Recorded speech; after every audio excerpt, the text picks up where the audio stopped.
प्रिय विद्यार्थियों, आज मैंने कक्षा 9th के रिलेटिव भौतिक विज्ञान से मैं एक पॉइंट लेकर आया हूं, जो कि आज का हमारा पॉइंट है त्वरण, एक्सलरेशन।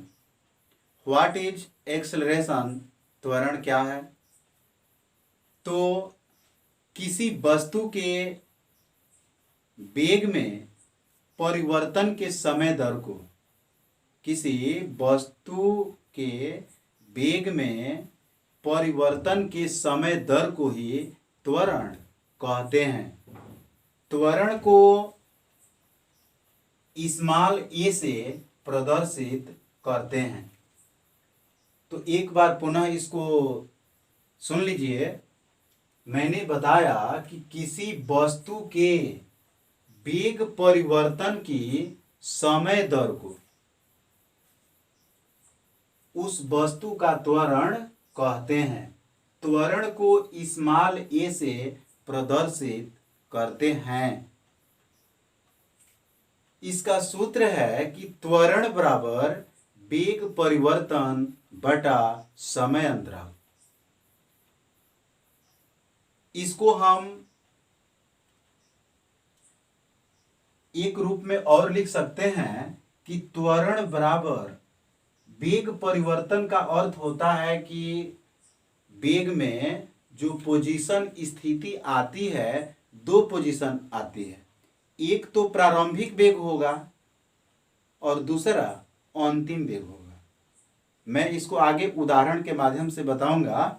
देखिए, तो त्वरण बराबर अंतिम वेग माइनस प्रारंभिक वेग बटा वेग परिवर्तन में लगा समय। उस वस्तु का अंतिम वेग में से प्रारंभिक वेग को क्या करेंगे? घटा देंगे और जितना समय लगा है परिवर्तन में उससे भाग कर देंगे। ठीक ना? वेक्टर ए बराबर v minus you by delta T. मैंने बताया कि v क्या है? वस्तु का अंतिम वेग है और u क्या है? वस्तु का प्रारंभिक वेग है और ये जो t है वेग परिवर्तन में लगा समय है। तो वेक्टर a बराबर delta vector v by delta T. देखिए, डेल्टा किस लिए लगाए हैं? डेल्टा का अर्थ यहाँ पे यह है कि जो डेल्टा है परिवर्तन को प्रदर्शित कर रहा है। वेग में परिवर्तन, समय में परिवर्तन। ठीक है? त्वरण का मात्रक वेग का मात्रक बटा समय का मात्रक। तो वेग का मात्रक होता है मीटर प्रति सेकंड बटा समय का मात्रक सेकंड। तो हम जब इसका कैलकुलेशन करेंगे तो हमें प्राप्त होगा मीटर प्रति सेकंड स्क्वायर। तो त्वरण का मात्रक क्या होता है? मीटर प्रति सेकंड स्क्वायर।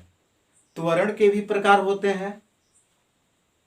जिस प्रकार से मैंने आप लोगों को बताया था, चाल के प्रकार, वेग के प्रकार, उसी प्रकार से यहाँ पर त्वरण का भी प्रकार है। देखिए, एक समान त्वरण, तो इसमें यह होता है कि जो वेग परिवर्तन होता है एक समान होता है।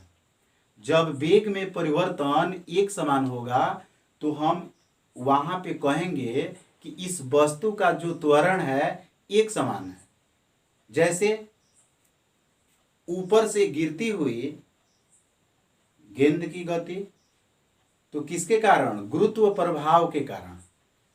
तो गुरुत्व प्रभाव के कारण जब ऊपर से कोई वस्तु गिरती है तो वह एक समान त्वरण से त्वरित होती है। ठीक ना?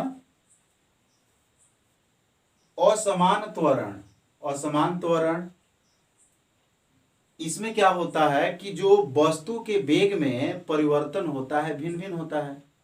सिंपल ये उदाहरण है, जैसे आप बाजारों में जाते हैं, बाजारों में भीड़ भाड़ काफ़ी ज़्यादा रहती है, तो वहाँ पर आप बाइक से या साइकिल से या कोई भी वाहन से जा रहे हैं, तो अगर कहीं भीड़ ज़्यादा हो गई तो वहाँ पे आप ब्रेक लगा लेते हैं।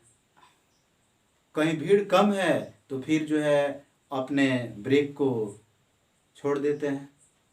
तो वहाँ पे वेग में उसका क्या हो रहा है, परिवर्तन हो रहा है। कभी आप तेज चला चला रहे हैं और कभी धीर उस कर रहे हैं। तो वहाँ पर जो त्वरण है कैसा कार्य कर रहा है, असमान, तो वो असमान त्वरण कहा जाएगा।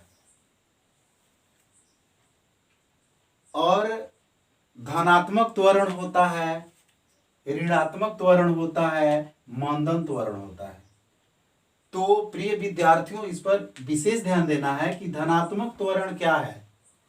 जब किसी वस्तु के वेग में वृद्धि होती है तो हम ये कहते हैं कि यहाँ पर धनात्मक त्वरण है। और ऋणात्मक त्वरण का अर्थ ये हुआ कि उसके वेग में क्या हो, कमी हो।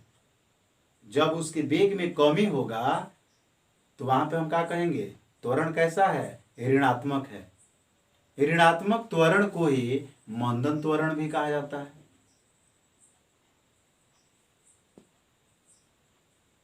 और चलिए फिर आगे, शून्य त्वरण। शून्य त्वरण क्या है, तो शून्य जो त्वरण है आपका, यहां पर जो वेग परिवर्तन शून्य हो जाए, वेग परिवर्तन क्या हो जाए, शून्य हो जाए। तो जब वेग में परिवर्तन शून्य होता है तो उसको हम क्या कहते हैं, शून्य त्वरण। क्या कहते हैं, शून्य त्वरण। तो एक